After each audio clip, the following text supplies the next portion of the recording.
Hello everyone, welcome back to life science Gurukul channel, जहां पर हम लाइफ के सीक्रेट्स को डिकोड करते हैं। तो आज एक नए टॉपिक के साथ हम प्रेजेंट हुए हैं। आज का टॉपिक है digestive disorders.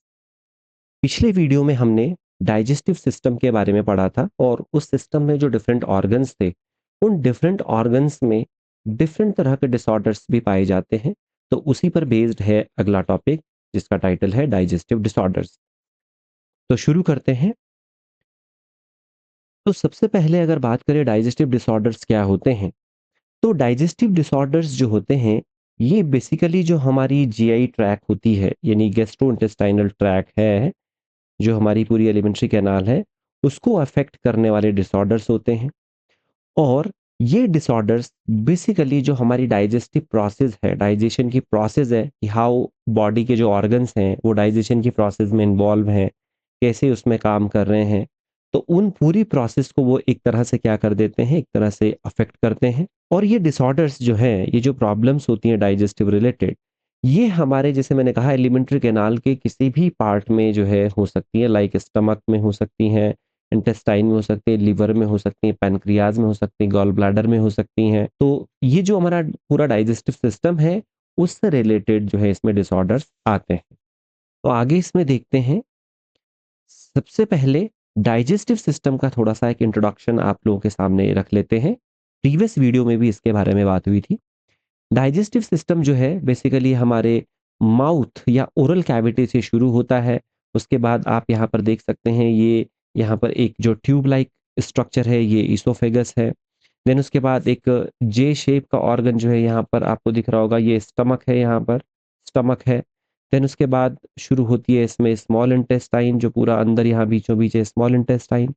Then large intestine जो है, बताया था आपको असेंडिंग, ट्रांसवर और डिसेंडिंग और सिग्मोइड कोलोन, तो ये पूरा जो है लार्ज इंटेस्टाइन है।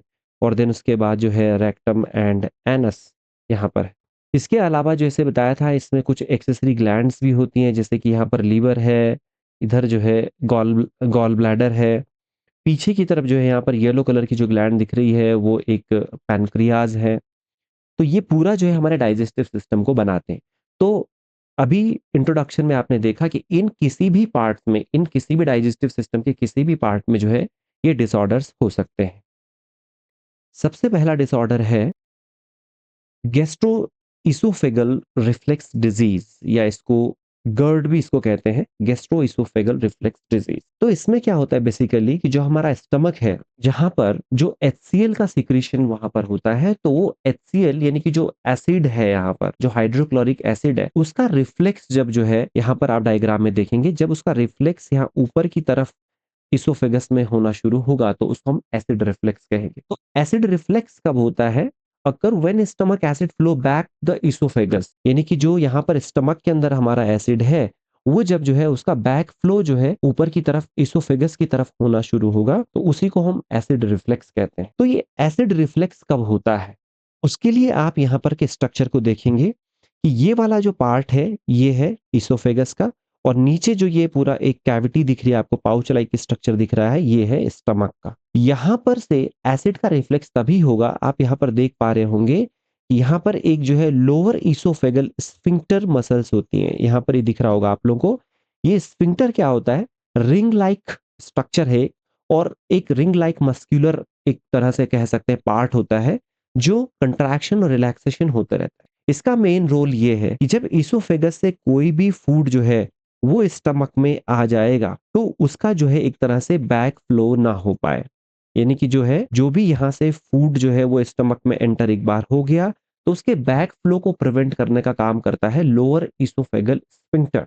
यहाँ पर जो है ये मस्कुलर जो पार्ट होता है, ये एक तरह से बैक फ्लो को प्रिवेंट करता है। तो अगर किसी कारण से जो ये इसोफेगस का जो यहाँ पर लोअर इसोफेगल स्फिंक्टर है, अगर ये वीक हो जाए या किसी तरह से लूज हो जाए, तो आप देखेंगे नीचे वाले डायग्राम में, ये जो रीजन है ये प्रॉपरली जो है इस इसोफेगस को और स्टमक को क्लोज नहीं कर पा रहे हैं, जिसकी वजह से जो एसिड के जो एसिड कुछ हमारी स्टमक का जो है वो बैक फ्लो करता है इसोफेगस की तरफ।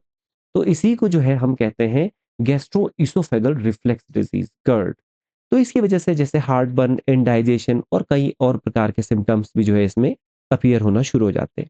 अगर इसके रिस्क फैक्टर की बात करें तो रिस्क फैक्टर का मतलब हो गया कि कौन-कौन से फैक्टर हैं जो गर्ड को इन्फ्लुएंस कर सकते हैं या जो इसके चांसेस को इंक्रीज़ कर देते हैं। तो ओबेसिटी यानी मोटापा एक फैक्टर है जो गर्ड को बढ़ा सकता है। उसके अलावा स्मोकिंग हो गया, वो इसके लिए एक रिस्क फैक्टर के रूप में काम करता है। और कुछ मेडिकेशंस यानी कुछ दवाइयाँ हैं जैसे non steroidal anti inflammatory drugs जो होते हैं, वो एक तरह से एसिड रिफ्लेक्स को बढ़ा सकते हैं।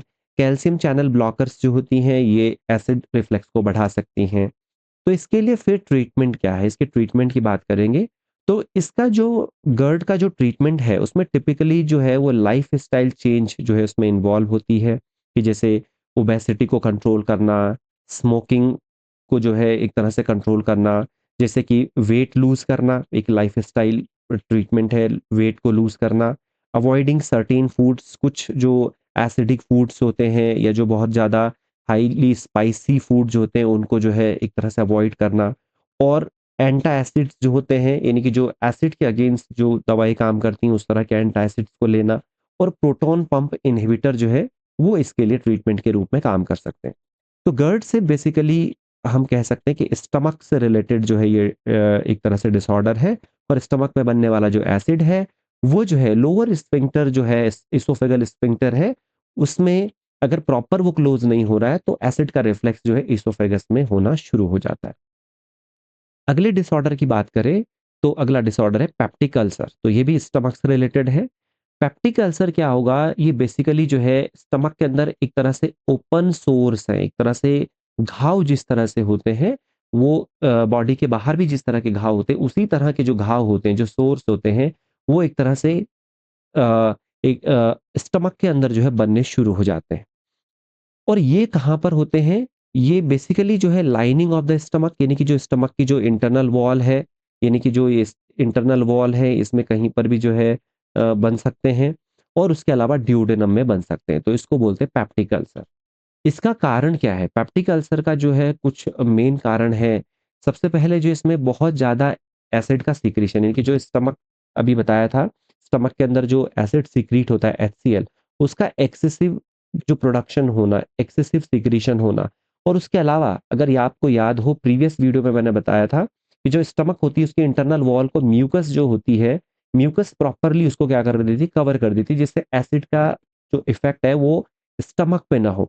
लेकिन अगर प्रॉपर स्टमक जो है वो म्यूकस से लाइन नहीं है, म्यूकस से कवर नहीं है, और एसिड बहुत ज़्यादा बन रहा हो, तो ये अल्सर जो है बन सकते हैं, पेप्टिक अल्सर जो फॉर्म हो सकते हैं।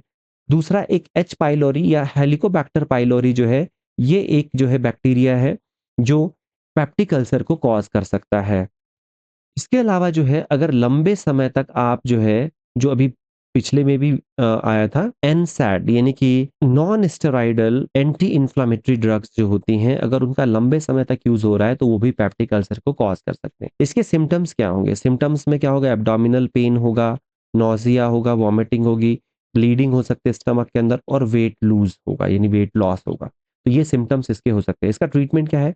ट्रीटमेंट सबसे पहले कि एच पाइलोरी की वजह से अगर हो रहा है, अगर एच पाइलोरी पॉजिटिव है, तो एच पाइलोरी जो बैक्टीरिया है इसको इरेडिकेट करने के लिए एंटीबायोटिक्स का इस्तेमाल किया जाना चाहिए। उसके अलावा प्रोटॉन पंप इनहिबिटर जो है, जो स्टमक एसिड को रिड्यूस करते हैं, और लाइफस्टाइल चेंज अगर किसी अन्य कारण से हो रहा है। तो पेप्टिक अल्सर भी जो है डाइजेस्टिव डिसऑर्डर में से एक है। नेक्स्ट डिसऑर्डर जो है वो है इन्फ्लामेटरी बाउल डिजीज, आईबीडी इसको कहते हैं। इन्फ्लेमेटरी बाउल डिजीज क्या होता है? ये एक तरह से group of chronic inflammatory condition है, यानी कि प्राइमरीली जो ये डिजीज है, आईबीडी है, ये गैस्ट्रो इंटेस्टाइनल ट्रैक को मेनली अफेक्ट करती है, और उसमें जो है जो स्मॉल इंटेस्टाइन जो है, स्मॉल एंड लार्ज इंटेस्टाइन वाला जो पोर्शन है, उसको जो है ये एक तरह से अफेक्ट करने वाला जो है डिजीज है। और वहाँ पर किसी भी तरह का जो है इन्फ्लेमेटरी कंडीशन, यानी किसी तरह से जो है स्वेलिंग्स आ जाना या किसी भी और तरह का इन्फेक्शन जो है कॉज़ हो जाना, उसको हम कहते हैं आईबीडी। तो यहाँ पर क्या होगा, इसकी जो है 2 कैटेगरीज़ है। सबसे पहली है 2 टाइप के जो है आईबीडी हो सकते हैं। सबसे पहले क्रॉन्स डिज़ीज़। क्रॉन्स डिज़ीज़ में क्या होगा, Crohn's disease can affect any part of the digestive tract, यानी कि अगर इन्फ्लेमेशन जो है वो डाइजेस्टिव ट्रैक्ट के किसी भी पार्ट में हो रहा है, माउथ से लेकर के एनस तक, तो उस कंडीशन को कहेंगे क्रॉन्स डिजीज। दूसरी जो है इसमें अल्सरेटिव कोलाइटिस होता है, ये जो है स्पेसिफिक कंडीशन हो गई। ये वो कंडीशन है इन्फ्लामेशन की या अल्सर्स जो है इसमें बन जाते हैं, और ये बेसिकली होता है लार्ज इंटेस्टाइन और रेक्टम में। यानी कि अगर लार्ज इंटेस्टाइन या जो रेक्टम वाला जो पोर्शन है, अगर उसमें जो है इन्फ्लामेशन हो रहा है तो उसको कहेंगे अल्सरेटिव कोलाइटिस। और अगर जो है पूरे डाइजेस्टिव ट्रैक्ट में, यानी कि जो है माउथ से लेकर के एनस अगर किसी पार्ट में हो रहा है, तो उसे कहेंगे क्रोन्स डिजीज। तो दोनों ही जो है इन्फ्लामेटरी डिजीज है। इन्फ्लामेशन अगर डाइजेस्टिव ट्रैक्ट में हो जाए तो उसको हम कहेंगे आईबीडी। इसके सिम्टम्स क्या होते हैं? दोनों ही डिजीज में क्या होगा, दोनों ही जो ऊपर कंडीशन आई, एब्डोमिनल पेन जो है कॉमन होगा, डायरिया होगा, रेक्टल ब्लीडिंग होगी यानी रेक्टम से ब्लीडिंग होना, फैटिग होगा और वेट लॉस होगा। तो ये इसके कुछ जो है सिम्टम्स हैं। आईबीडी के ट्रीटमेंट की बात करेंगे तो जैसे कि बताया था कि ये इन्फ्लामेशन एक तरह से अगर जो है डाइजेस्टिव डाइजेस्टिव ट्रैक में अगर हो जाए, तो उसके लिए सबसे पहले इन्फ्लामेशन को रिड्यूस किया जाना चाहिए। उसके लिए कुछ मेडिकेशंस जो होती होंगी, वो जो है यहाँ पर जो है उसका ट्रीटमेंट प्रॉपर लेना पड़ेगा। उसके अलावा मैनेज सिम्टम्स करने होंगे, सप्रेस द इम्यून सिस्टम। कुछ केसेस में तो दवाइयों से काम चल जाता है, लेकिन अगर बहुत सीवियर कंडीशन है तो सर्जरी भी एक इसमें जो है ट्रीटमेंट के रूप में लिया जा सकता है, जिसमें जो डाइजेस्टिव ट्रैक का डैमेज पोर्शन होगा उसको जो है रिमूव एक तरह से किया जाता है। नेक्स्ट डिजीज के बारे में बात करते हैं। नेक्स्ट है आईबीएस। वो आईबीडी था और ये हो गया आईबीएस, इरिटेबल बाउल सिंड्रोम।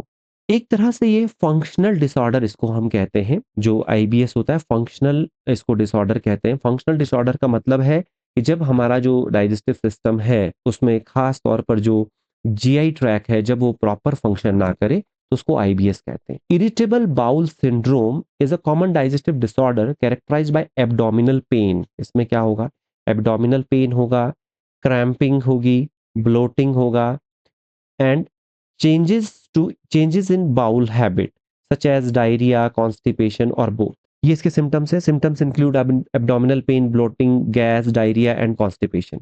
इसका कारण क्या है? आईबीएस का कारण क्या है? इसका कोई एग्जैक्ट कॉज जो है अभी तक आईबीएस का अननोन है, बट फिर भी जो है ऐसा माना जाता है कि जो एक तरह से गट माइक्रोबायोम होता है, यानी गट माइक्रोबायोम का मतलब हो गया कि हमारी इंटेस्टाइन के अंदर भी कई सारे माइक्रो ऑर्गेनिज्म होते हैं, कई सारे यूजफुल बैक्टीरिया होते हैं जो फूड को डाइजेस्ट करने में, उसको ब्रेक डाउन करने में हेल्प करते हैं। तो अगर उस जो गट का माइक्रोबायोम है, अगर वो जो माइक्रो ऑर्गेनिज्म है वो किसी तरह से खत्म हो जाए, डैमेज हो जाए, तो आईबीएस हो सकता है। स्ट्रेस जो है एक कॉज जो है, स्ट्रेस एक माना जाता है। एबनॉर्मल इंटेस्टाइनल कंट्रैक्शन हो रही है तो वो आईबीएस को कॉज कर सकता है। और कुछ स्पेसिफिक फूड होते हैं जो सेंसिटिव किसी की बॉडी किसी पर्टिकुलर फूड के लिए है, तो आईबीएस हो सकता है। इसके ट्रीटमेंट की बात करेंगे तो डाइटरी चेंज, मतलब किसी स्पेसिफिक फूड से अगर दिक्कत हो रही है तो उस फूड को चेंज करने के लिए। स्ट्रेस मैनेजमेंट, अगर स्ट्रेस से हो रहा है। मेडिकेशंस फॉर सिम्टम्स रिलीफ, यानी कोई और जो दवाइयाँ होती हैं जिससे कि सिम्टम्स को जो है क्या किया जाए, कंट्रोल किया जा सकता है। तो ये हो गया आईबीएस के बारे में। फिर इसके बाद नेक्स्ट डिसऑर्डर के बारे में बात करते हैं, तो सेलिएक डिजीज। सेलिएक डिजीज जो है एक स्पेसिफिक डिजीज है, ग्लूटेन सेंसिटिव। अब ग्लूटेन जो है एक प्रकार का प्रोटीन है। ग्लूटेन प्रोटीन बेसिकली हमारा जैसे वीट और बार्ले है, इनमें पाई जाती है। तो जिसका जो एक तरह से बॉडी सिस्टम यानी कि जो डाइजेस्टिव सिस्टम है वो इस ग्लूटेन के प्रति सेंसिटिव है, उसमें जो डिजीज या जो एक ऑटो इम्यून डिसऑर्डर जो है उससे ट्रिगर हो जाता है।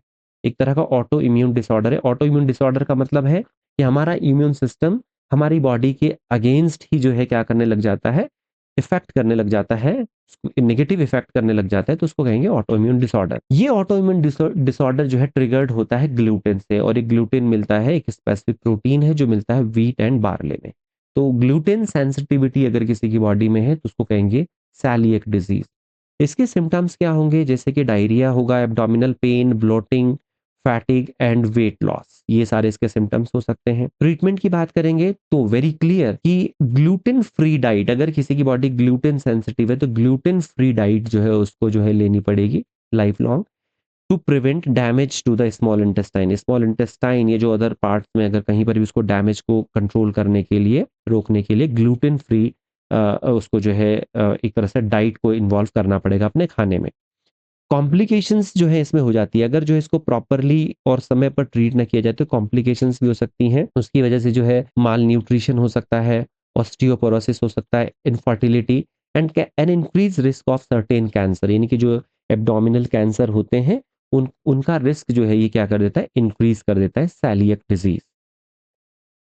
नेक्स्ट डिसऑर्डर है लैक्टोज इंटॉलरेंस। ये भी जो है एक फूड स्पेसिफिक जो है कंडीशन हो गई बॉडी सिस्टम की, लैक्टोज इंटॉलरेंस, यानी कि जब जो है हमारी बॉडी जो है लैक्टोज को डाइजेस्ट करने में अगर सक्षम नहीं है ना, तो हम उस कंडीशन को कहेंगे लैक्टोज इंटॉलरेंस। ये बेसिकली एक प्रकार का जो है शुगर है, एक प्रकार का कार्बोहाइड्रेट है जो मिल्क और अदर डेयरी प्रोडक्ट्स में मिलता है। इसका कारण क्लियर है, lack of lactase an enzyme needed to break down lactose. Small intestine के अंदर लैक्टेज एंजाइम जो है सीक्रेट होता है, लैक्टेज एंजाइम। ये लैक्टेज एंजाइम क्या करता है, इस लैक्टोज को ब्रेक डाउन करने का काम करता है। तो अगर लैक्टेज एंजाइम प्रॉपरली नहीं सीक्रेट हो रहा है, लैक्टेज एंजाइम कम ही प्रोडक्शन उसका हो रहा है, तो लैक्टोज का प्रॉपर ब्रेक डाउन होगा नहीं, जिससे जो है बॉडी जो है लैक्टोज के प्रति क्या हो जाएगी, इंटॉलरेंट हो जाएगी।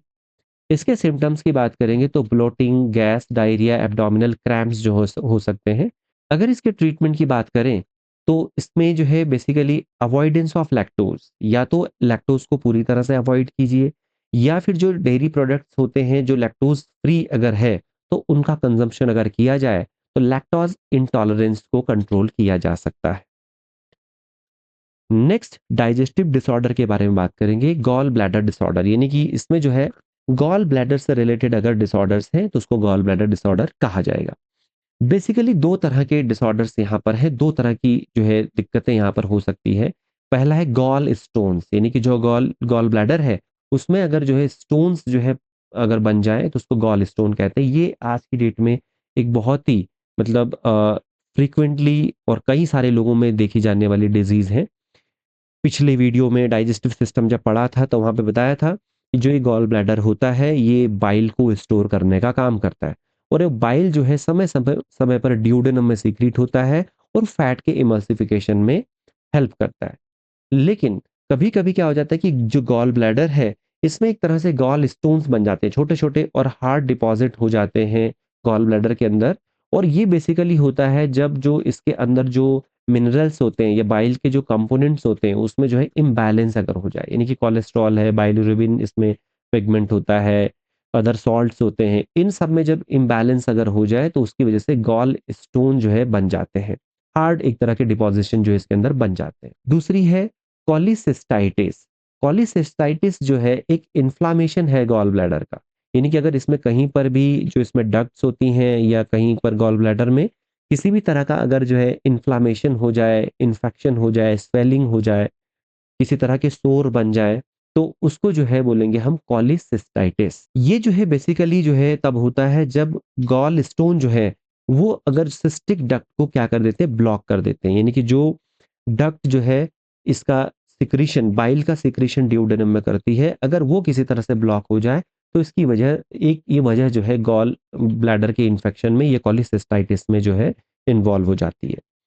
इसके सिम्पटम्स में क्या होगा, एब्डोमिनल पेन होगा स्पेशली आफ्टर मील, यानी खाना खाने के बाद दर्द महसूस होना, नौसिया एंड जॉन्डिस, ये इसके सिम्पटम्स हैं।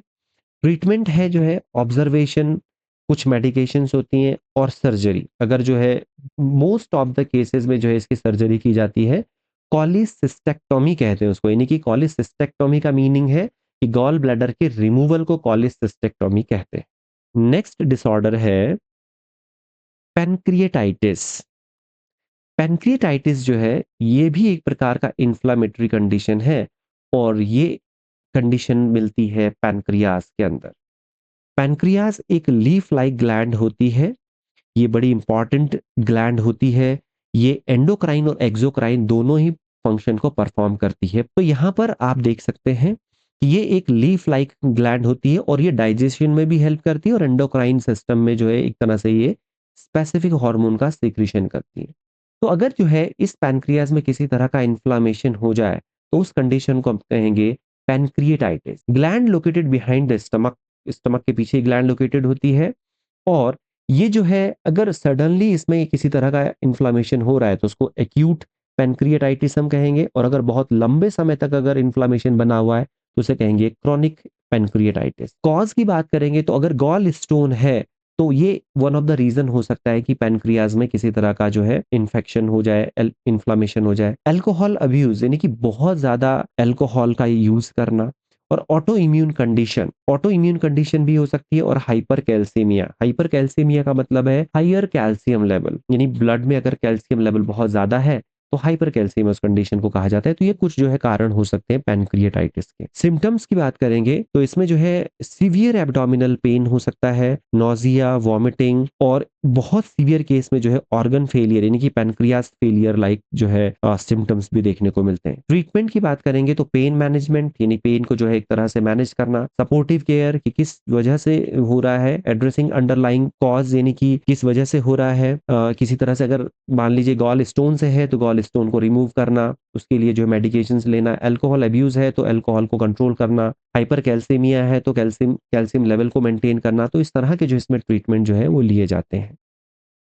नेक्स्ट डिसऑर्डर है लिवर किरोसिस।